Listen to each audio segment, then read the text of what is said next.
Welcome to Ageless Wizdom with a Z, our new series featuring experts who successfully challenge the status quo in aging, health, and well-being, and resilience.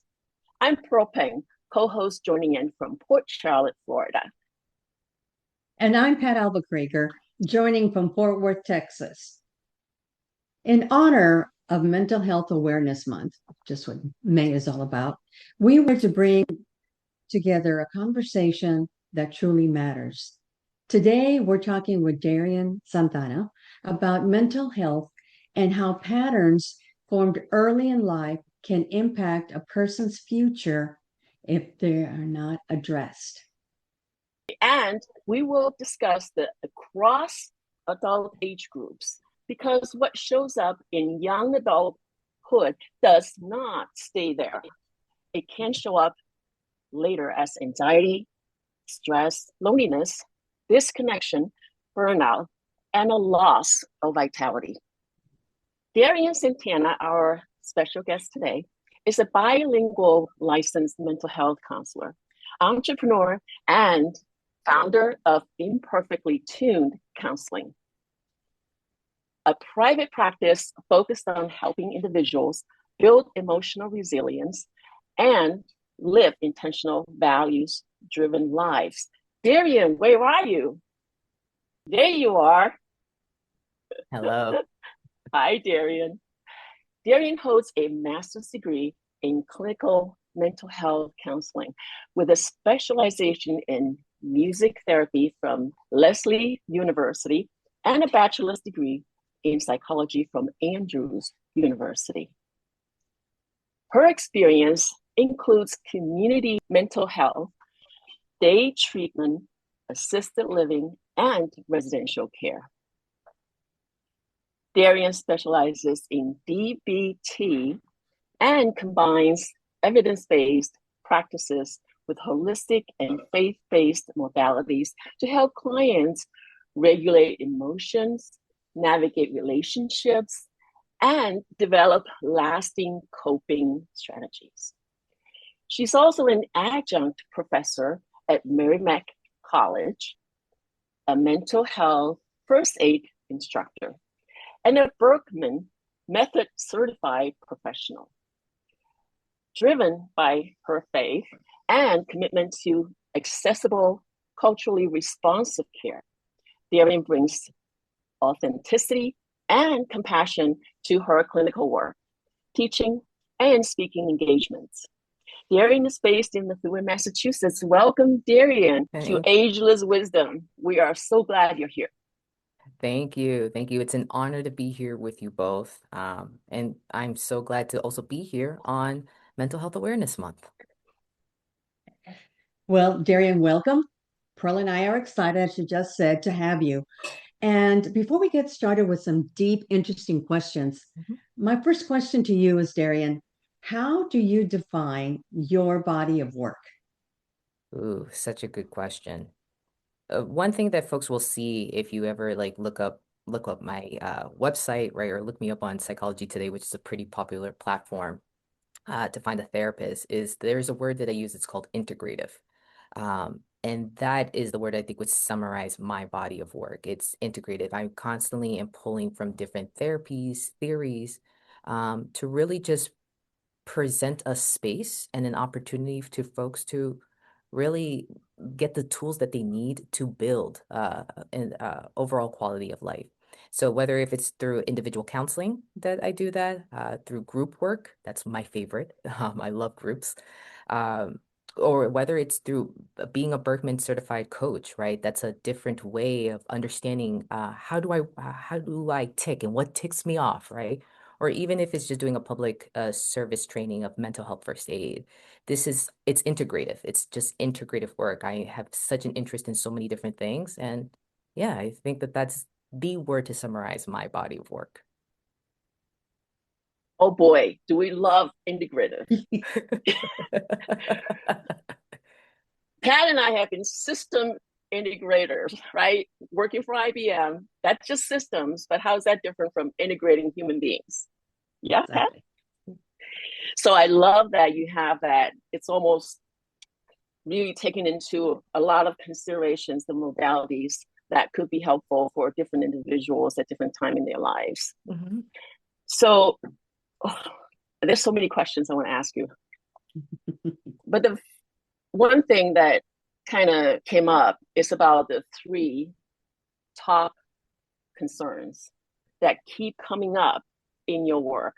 What are the top three? Yeah. Well, I think it's important for me to kind of preface this that I mainly see clients, it's specifically on an individual level, that range from 25 to 35. So this is our young adult population. Yes, I do see some older folks, right, and the occasional younger, right? Um, but I have to say the three things to answer your question that I'm seeing is loneliness. We are at an Mm, all-time high with loneliness, and this is really affecting our male species as well, right? There's a lot of research being done on that. mm, Financial concerns, right? Young adults that were told, go to school, get a degree. They weren't necessarily well informed of what that entails, right? In terms of costs and such. And then not only that, the economy constantly changing, right? How am I going to get an apartment that I don't need to have 10 roommates, right? Essentially. Or how am I going to be when I get older, right? Am I going to be financially settled? And then there's also the relational. I mean, that I think that issue right there just spans across all age groups, right? Whether you're mm, young, how am I relating to my parents? To being a teenager, how am I relating to my friends and my first relationship? To now a young adult, like, how am I relating to other people? Now I don't have the typical context of school to help support my social interactions. I have to do this now on my own.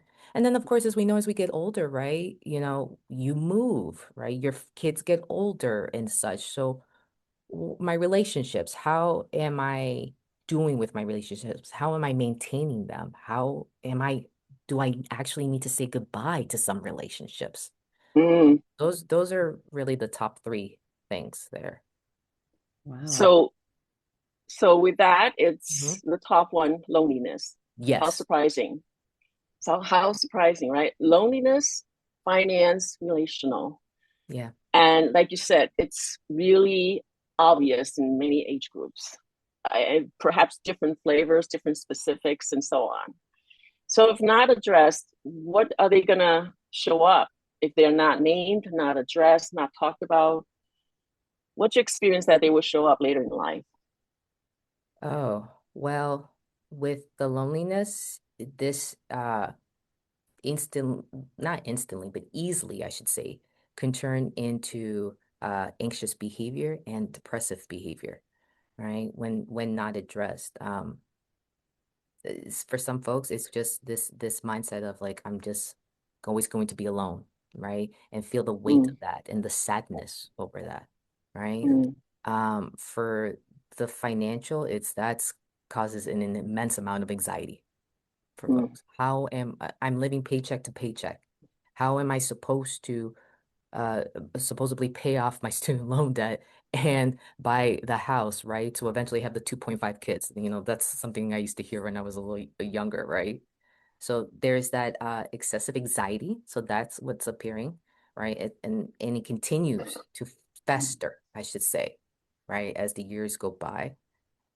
Which I believe will ultimately affect the third thing, which is relationships, right? Mhm. I feel instability here and mm, just with myself and in this time in my life. And then as I get older, now I don't know if I can be trusting of people, right? I spent so much time alone, and now people are supposedly this person wants to connect with me. I don't know. So it can cause some trust issues. It can Yeah. cause you to become the cranky older person that you knew back in the neighborhood days, right? Now you're lonely and you're cranky. This is not a great combination to begin with.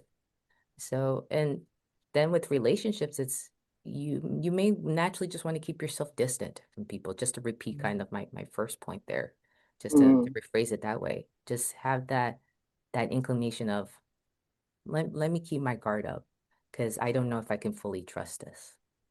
Yeah. Yeah. So, so what I'm hearing is that anxiety seems to be a common symptom along with depression Yeah. and just isolation. And if we step back, Darien, what do you see as sitting underneath all of that? Oh, to not be so romantic in my language, I would say that what we're seeing is just uh, a lot of hurt people just wanting to connect, right? And feel a level Hmm. of validation. That's a word there that's important too.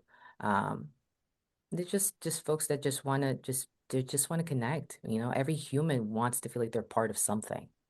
You want to feel like they're part of a group, and it doesn't matter how old you are. And when you're not receiving that, it's just a lot of hurt. I think that that's what's really underneath all of that.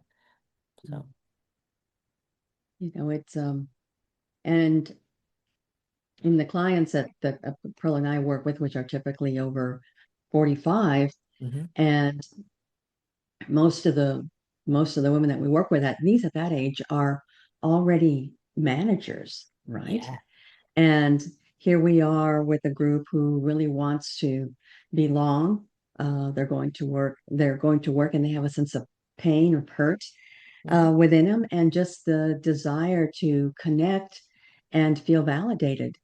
And with that, what's the most important thing that women over 45 plus who are managing this group really need to know about this age group um, that you're actually helping out? Yeah. Ooh, great question, Pat. I love this. And this actually brings me to a little bit of a passion that I have, which is mentoring. Like we Yes. need more mentoring in all spaces, right? Whether it's in the professional space or whether it's in the personal space, you need a mentor in life, and it would be great for you to have a mentor at work, because something that I kind of skipped over, right? When you asked the second question of what's also the question of how does all of this affect, our young adults as they get older. Imposter Yeah. syndrome is huge, especially in the Mm. workplace, right? So for them to learn, and let's take women, right? For a woman who's over 45 to take that 25-year-old under their wing, that's gonna help them deal with that imposter syndrome, right? Because of that encouragement of, no, you got here because of your hard work and your smarts, right? Let's believe in that, right? And let's Mhm. keep going. And, so that right there can help, perfectionism and burnout. Mm. You have a mentor in life. They're going to tell you work-life balance is incredibly important. That older woman can share that with you, right? And then also like the perfectionism. We constantly need to hear this. Perfect doesn't exist. Mhm. It doesn't exist. Perfect is actually, if anything, subjective. It's not objective. It's not a fact. It's like art. Beauty is in the eye of the beholder. What I think is perfect, Pearl, you may not think is perfect. And Pat, you may Mhm. say this doesn't even contend with anything here. Right? So to just really wrap it up here, right? To really emphasize the point, it's mentoring, it's coming together. I think we're living in such a time where there's such division, and really what we need to do is just start coming together. And the older generation, we have us younger generation, we have a lot to learn from you, right? And vice versa, and Mm. vice versa, right? So we Absolutely. can really, really learn from each other. So that 40 plus woman that's a manager and she's seeing a hard 28-year-old there, a hard worker, just note that she's struggling with her perfectionism, her imposter syndrome, her stress. If you can and you really see that potential, take her under your wing. Mhm. And for the 28-year-old, listen, because that's an important thing to do. Awesome. It's really how we can connect, Yeah. right? The different age groups or not. Mhm. And the whole thing is that being able to tell that the person that you're working with or you have certain relationships with are really faced with something that might not be visible. Yeah. Yes. Yeah. So it would be helpful to learn how to tell, how to get some idea. What can we look for? What are the signs that people might notice from the outside? Hmm. and what are the symptoms that might be happening on their inside. Mm-hmm. So it'd be great if you can talk about those pieces. Well, this is where I'm going to put a little plug into one of my many certifications I hold. Mental health first aid. First of all, this is a public health training. So it's just like first aid, right? When you learn how to, do the CPR and everything and how to address the wound. With mental health first aid, you learn to identify signs and symptoms. So for someone who is struggling with, say, like loneliness, right, or that perfectionism or imposter syndrome, some of the signs is that you're going to see is uh, the person constantly doubting themselves in their speech. You'll hear that doubt, right? One thing I should note, signs are how the person's behaving. So it's a lot of also physical stuff that's also happening too, right? Maybe a bit fidgety, feeling a bit restless, right? Appearing restless, appearing tired too, right? When someone has bags under their eyes, I mean, it's not, do never highlight this to a woman. Oof, we're looking a little rough. We have bags there, right? Please don't do that, right? But it's a sign that there is something going on. That's a physical sign that something's going on. Now, with symptoms, right, those can tend to be a little bit more internal. So that's where the signs, right, what a person's feeling internally, right, will come out outwardly. And so that could be racing thoughts, stuck in their heads. So again, like I said, I'm putting the plug in, like if you really want to learn more, it's mental health first aid is great at teaching that. Well, what I can just say, just as a quick like little lesson is if you work with someone, you are observing them. You are in that space to observe them. Notice how they usually behave. We're creatures of habits. We all have our own behavioral patterns, right? You come in at a certain time to work, you enter in a certain building. In class, when I have my students, I already know the students who like to sit in certain spaces, right? Because they do it, or even when I run a group, I already know who's going to sit where because they do it weekly. When you see so-and-so sitting in a different spot, running late for work, right? Appearing tired, right? Appearing disheveled, right? Normally, Lacey is usually put together and Lacey's wearing a shirt that's not ironed. Something is going on. And so what mental health first aid does, and what I'm going to encourage you all to do is take a moment, if you have the space for yourself, right? And just check in on Lacey. Just say like, hey, is everything okay? I noticed that you came into work a little late this morning. That's just unusual. So I just want to make sure everything was all right. You may find out that she had car trouble, or you may find out that there's a lot going on in her life, and just be that listening ear. If you have the bandwidth to do so, that's also important. Yeah, that's true. And I love your distinction between what a sign is and what a symptom is, because that'll help our listeners be able to differentiate and it'll help them determine what actions to take. Yeah. And especially with, some of the signs and the symptoms that you're talking about, we see in women 45 and over. And Pearls and my specialty are about sustaining relevancy, vitality, and longevity. And the things that you talked about relate to how women can stay in that positive space, like the mentoring. Relevancy becomes really important to women over 45. And just the fact that you said mentor others, mentor younger generations really allows women to share that wisdom with others. And just the health and wellness of having that be number one, not only at any age, right? Even as youth really come in, like a sleep. We always talk about how important sleep is and how important our health and wellness is. And the kids are worried about longevity. And it doesn't matter what age you are, longevity spans all the ages. And women are also worried about the longevity. So the financial, especially on, am I going to have the money to do X, Y, and Z, is also a common concern for women over 45. And how stressful women can become, just like the youth can, when they don't feel safe about their finances and getting clear on that. So everything that you've talked about really connects really at some level also with women over 45.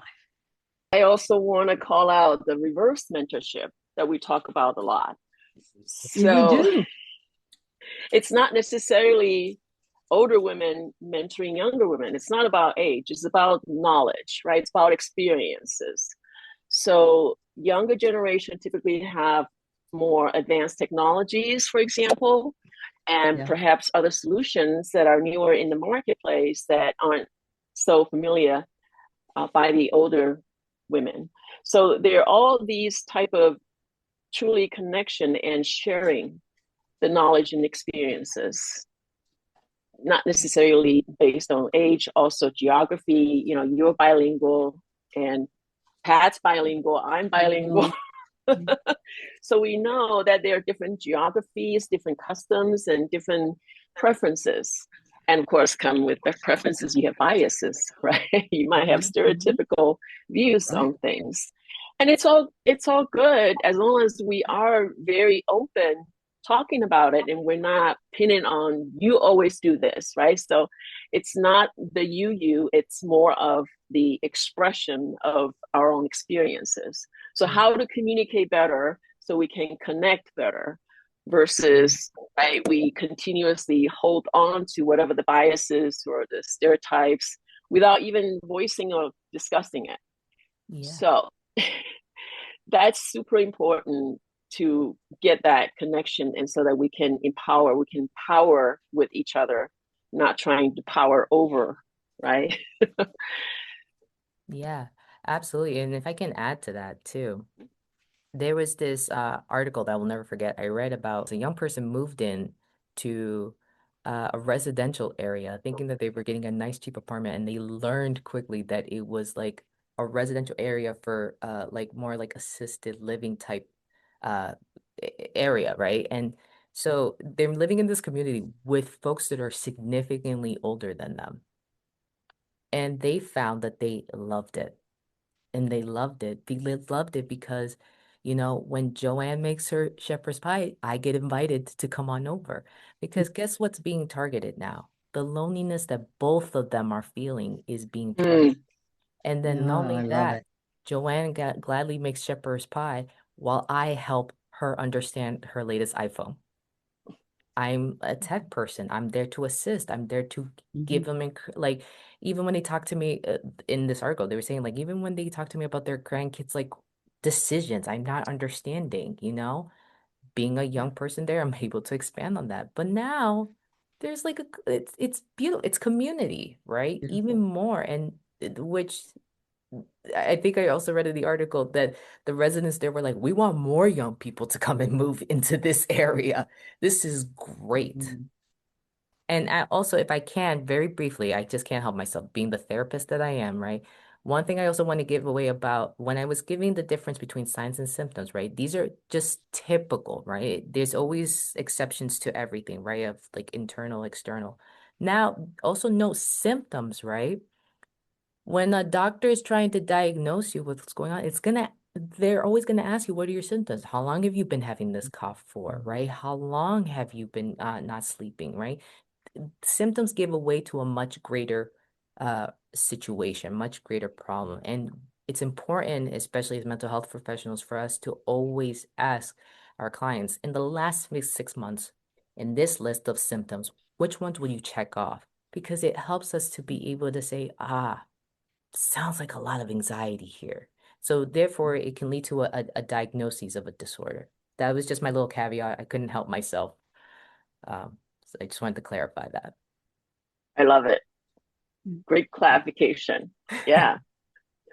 I Very think helpful. also, real quick, is that when we don't connect well, it's because I use just biases and preferences, Yeah. right? It's truly because it hasn't been talked out and we just walk away. You know, Yeah. we walk together, we come in and we connect, and yet we didn't really talk about the nuances. Yeah. Why somebody said something, and yet it was easily just assumed, Yes. unfortunately. Yeah. So, you know, that became a hole that shouldn't be there in the first place, but it just became bigger and bigger because there was really not truly talking out loud why certain things were said and done and thought of, and why people emote certain ways. So there's got to be, I love the workshop that you have, right? Got to be a way to kind of peel the onion, so to speak, and truly connect and show people why certain things are perceived in such ways. So I love this conversation. Pat? Yeah. Yeah, no, for sure. It's a lot of it does come down to communication. And, it's important um, for us to feel and also to share, especially if you're 45 and over and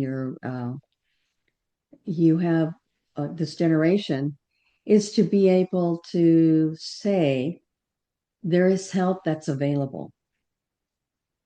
When I was a manager, I always had a guy by my side. I always had I went to counseling. I worked with a coach. I went to therapy, and being able to express the importance of it's okay to go ask for help.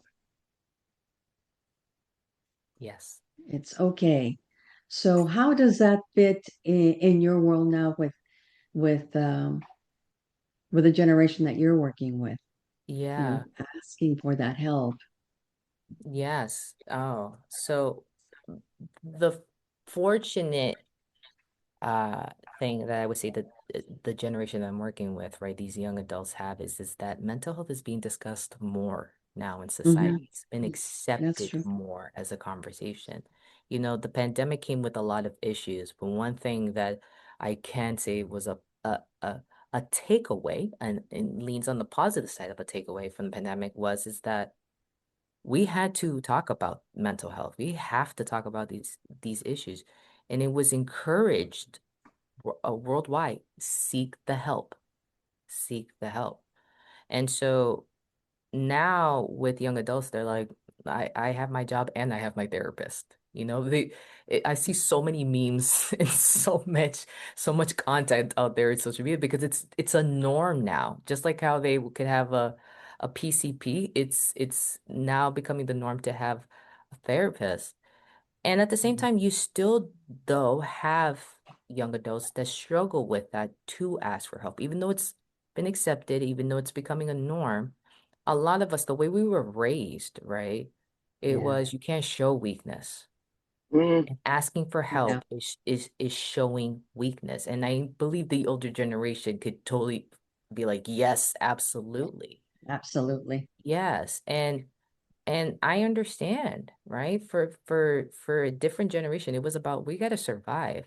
My father made this joke one time, this comment, and I died laughing, but it spoke to the truth. He goes, "When you're poor, you don't have trauma." And I was like, "You mm, do." And he's like, "But you're not dealing with it because you have to deal with getting food.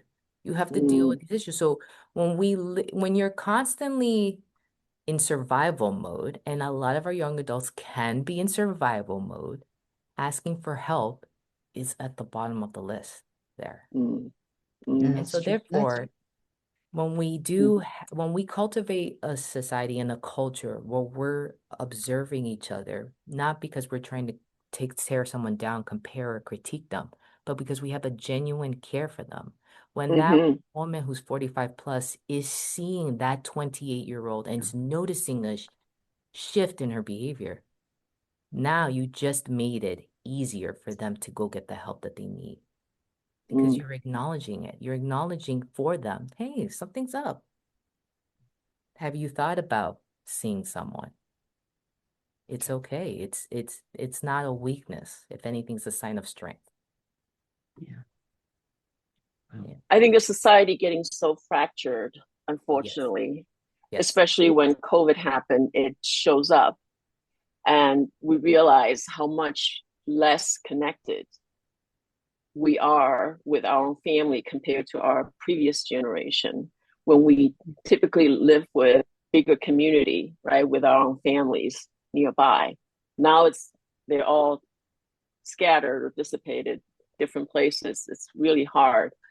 Yeah. So that is so crucial conversation. How do we build our own family, not by blood ties, right? How do we forge that? How do we create the families that we get to pick and choose, we get to have? And so that's really a biggest thing now being faced by just about anybody, especially with younger generations. So Darien, you are located in Methuen, Massachusetts, and our audience or listeners would be very interested in working with you.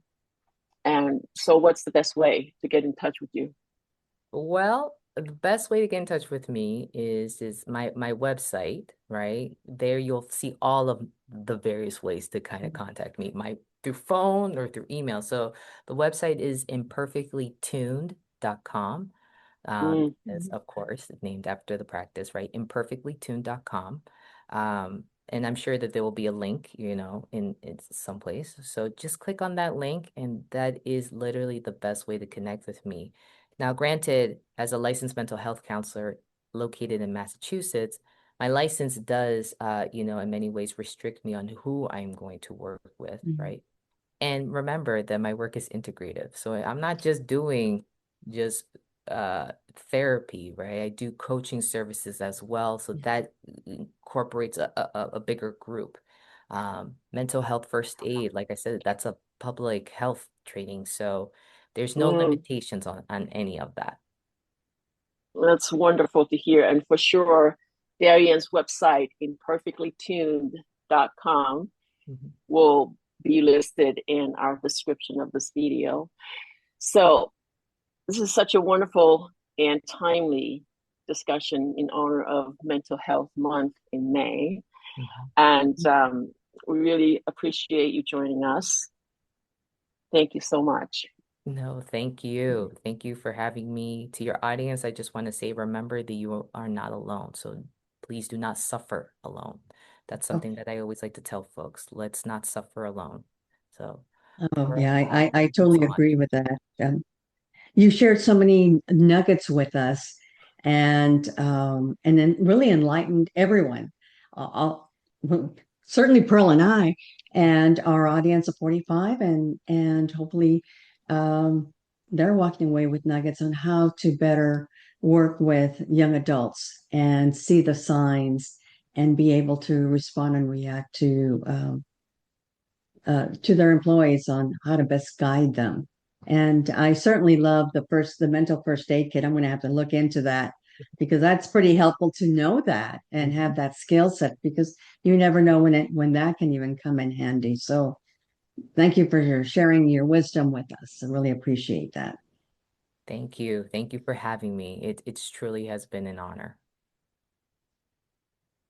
Pat, what we have coming up? Well, next month, we're talking about sleep. And you and I know that there are so many women 45 plus that struggle with sleep.